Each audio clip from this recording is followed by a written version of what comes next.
So the idea of talking about music business for electronic musicians is to let you understand what your rights and your responsibilities are and how you can protect yourself. That's why when I asked the questions in the chat, I wanted to ask this question: is music business relevant even if I just make music? If I just make music for fun? I see I put an extra typo there, right? The rest of it assumes that you already are interested in the music business in some way. So let's start with that one first. Because how many of you just want to make music for fun, not interested in making any money out of it, which is totally valid, huh? Happy to make music for fun? Great. You will have a long and happy life, right? I'm not saying that those who want to make money will not have a long and happy life, but you know, It might be long. okay, to understand, right, how music business is important to you, even if you're just doing this for fun, you got to think of how does music get from you to your audience? Because at least, do you want some people to listen to your music? How many of you who make music for fun want people to listen to your music? At least some people, right? Right? Because if you only wanted yourself to hear, you wouldn't be in this group. So I'm assuming you want your music to reach an audience, which means first you start off on the left side with the creation part, which is you. You are going to have a tune and you might have text, which is lyrics, right? Then you're going to add on to that the technology of what it takes to get the recording done. Because you want to be able to translate the idea in your head, the tune, and the lyrics, if you got lyrics, into something like a WAV file, MP3 file that you can share around, let people hear. Then you come to the connection, which is the how are you going to get it onto places where people can hear it. And that's where you have things like distribution. Distribution, whether it's going to be on streaming platforms, Spotify, Apple Music, Deezer, whatever it is, or all the Chinese platforms. And you also have promotion, because right now there are more songs, I heard, being uploaded to Spotify every day than there were in the past 10 years. So you're completely, it's flooded. Nobody knows that you are there. There are millions of songs out there. Nobody knows who you are. How will they hear you? You need to promote yourself somehow. Then there's also synchronizing, because right now, music is very much attached to visuals, whether it's video, whether it's TikToks, whether it's games. So that's another way that people are hearing your music. So that's the connection part. Then finally, it reaches the audience. And when it reaches the audience, you can reach it through streaming and reach it through different performances that you do. You could be performing live, you could be performing in a live stream, and then other ways of reaching the audience. So these three parts, everything that we're discussing actually falls within any one of these three. Which is why when you, how copyright affects you is, first of all, when you write a tune, you have music copyright. The moment you record it down, that tune, you have copyright in it. It's called music copyright. Now, whether you can prove it's you or not is another story, okay? Hopefully you save your file has a date and timestamp. You made a recording of yourself. Hey, I made this tune, something like that, to prove that it's you. Same thing with the lyrics. You have literary copyright. The moment you have typed them down, they are your copyright. Which means that the tune and the lyrics, you have certain rights in them to, that anybody wants to make use of them, they have to ask your permission. And when they ask your permission, you can either ask them to pay for it or do you a favor or give you credit, whatever it is you choose. But you have that right. That's called the copyright. And that's your, these two blue ones are the ones that are usually made by the creator. There's additional one called the recording copyright. In the past, which is not that long ago, a lot of us would not be able to record the music ourselves. We'd have to go into a studio and we need to get studio engineers and we need somebody to pay for it. And in those days, whoever pays for it will then own the copyright in that recording, because they'll record it onto tape or to disc, or in the current world, MP3 or WAV. So somebody owns the copyright to that, is the one who paid for it.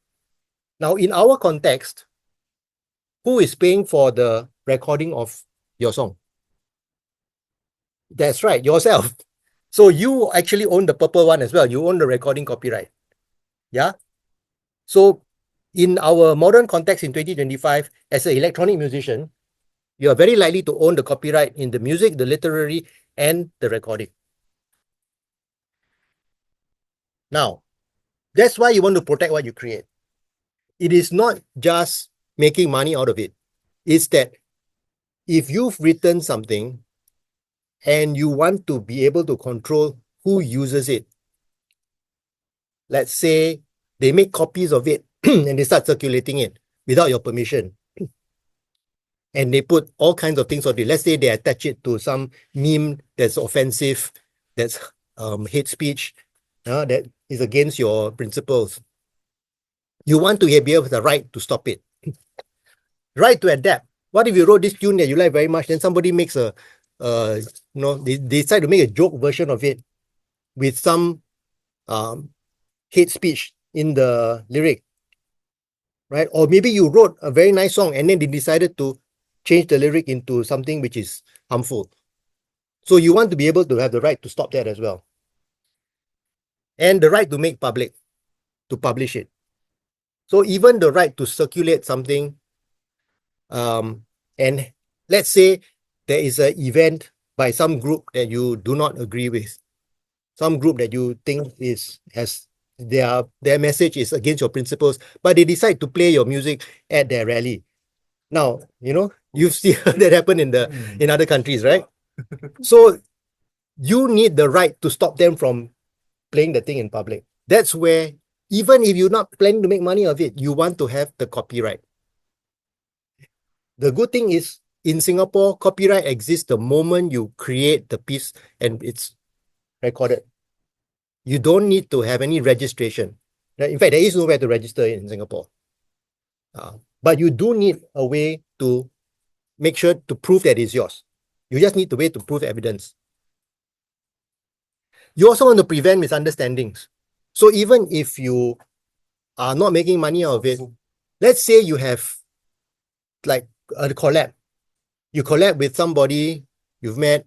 Maybe you met with somebody here, and then you collab, and then in your mind, you're thinking, hey, we're both doing this for fun, and I'm just asking you to collab with me just because I just want you to help maybe add some lyrics to my beat, right?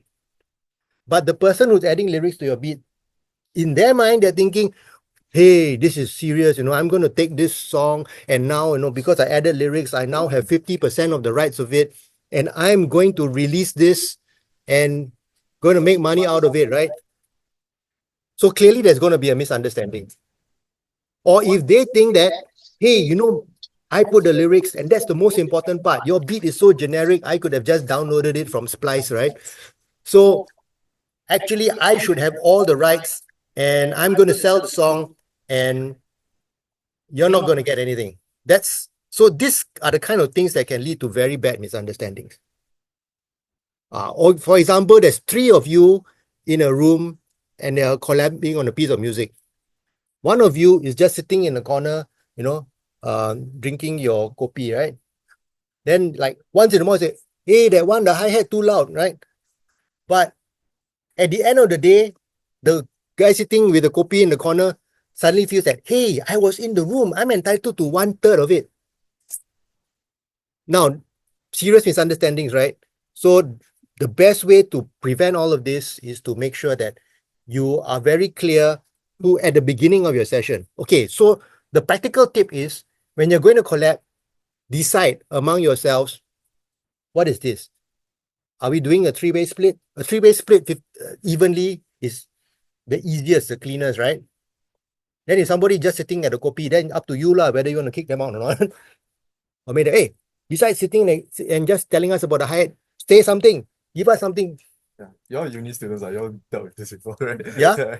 So do this to prevent misunderstandings. And then you just send group chat to everybody. We all agree that this will be split evenly. That will solve so many problems. right? Even though I'm a lawyer, I'm not going to say you need to sign a 20-page contract. However, if you do wish to sign the 20-page contract, I can recommend you some good people. But just if you can just, right, prevent the dispute by, in a group chat, send to everybody, hey, we agreed that this was split evenly. Or the other way is that if one of you has written almost the whole song and you want somebody to come in and help to maybe play the guitar solo, then you got to be really clear. By writing the guitar solo, playing the guitar solo, is the guitarist now the owner of half the song? Now, if you are the original songwriter, you wrote the tune, you wrote the lyrics, you recorded everything, and you brought in the guitar, you may have a different view from the guitarist who comes in and says, hey, actually, my guitar solo is the most important part of the song. So you need to clear it up from the start. You can say, hey, can you please come and play the guitar? And, in fact, I will buy you lunch. I will buy you kopi, okay? I'm sorry I can't give you any rights on the song because this is my song. But can you, for a very nice lunch or kopi, you play a guitar solo. Or next time you have a song, I'll play keyboard for you. Or it can be a flat fee. Or it can be a fee, yeah. It can also be money. But because for those of you who are doing this for fun and you're not making money of it, you may not want to spend money. So I'm suggesting things like lunch, favors, so that you can be very clear that I'm sorry I can't give you any rights on the song. I'm just doing you are now what is called a work for hire. Work for hire is a very important word. Work for hire person means they don't get any rights to the song. Okay? This prevents misunderstandings. And then this way you can protect yourself and others from claims. The problematic thing is that if you are in misunderstanding, it's one thing. If you have let's say a song where you got a collaborator and then you pass this song to a friend who wants to use it for their video, wants to use it for their TikTok, wants to use it for their game, and then the friend who is using this song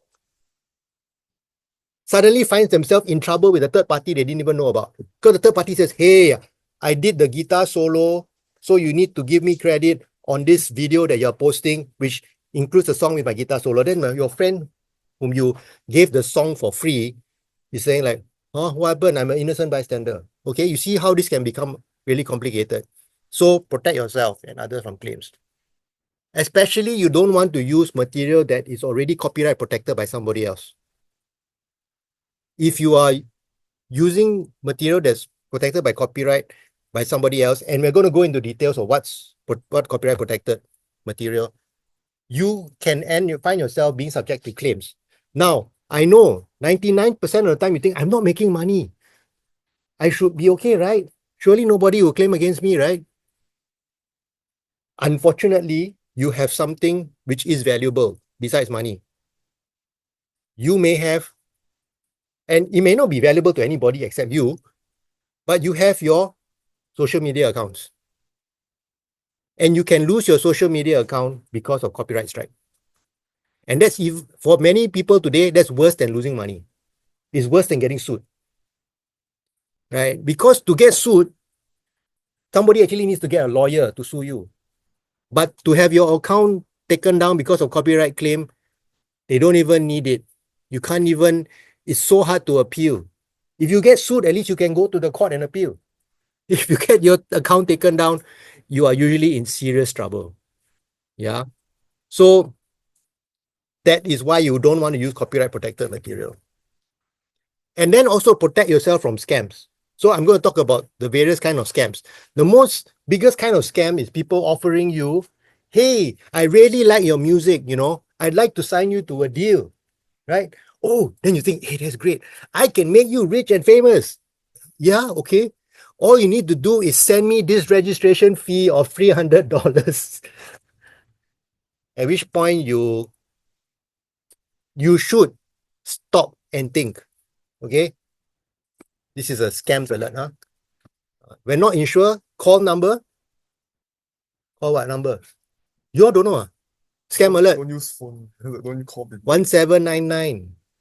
send a message or use your scam shield. Okay, protect yourself from scams. People try to scam you. You want to preserve your future opportunities also. You never know. Now you're doing for fun. Suddenly, one day, people start saying, hey, we really like your music. We really want to make use of your music for a movie. We offer you thousands of dollars. And then you never pay attention to the legality of your music. You've got all kinds of things inside which are not cleared, or maybe you never really made a note of who was collabing with you and how many percent they should get. Then, boom, your opportunity to make a very nice living for yourself, you squandered it because you didn't prepare yourself in the beginning. Okay, so just because you're having fun now, don't prevent yourself from making money in the future. Okay, does anybody want to prevent themselves from making money in the future? Anybody? Okay, just in case, you are free to do whatever you want to do with your life. And the other thing is understanding this thing called Creative Commons. Okay, I bring it up because Creative Commons is a thing you see a lot. CC. CC is a special arrangement that people use for copyright. That means that if they put something online and they say this is CC, then depending on CC what, there is CC BY, which is not a bad word, which is they are telling you you can only use it if you say who it is by.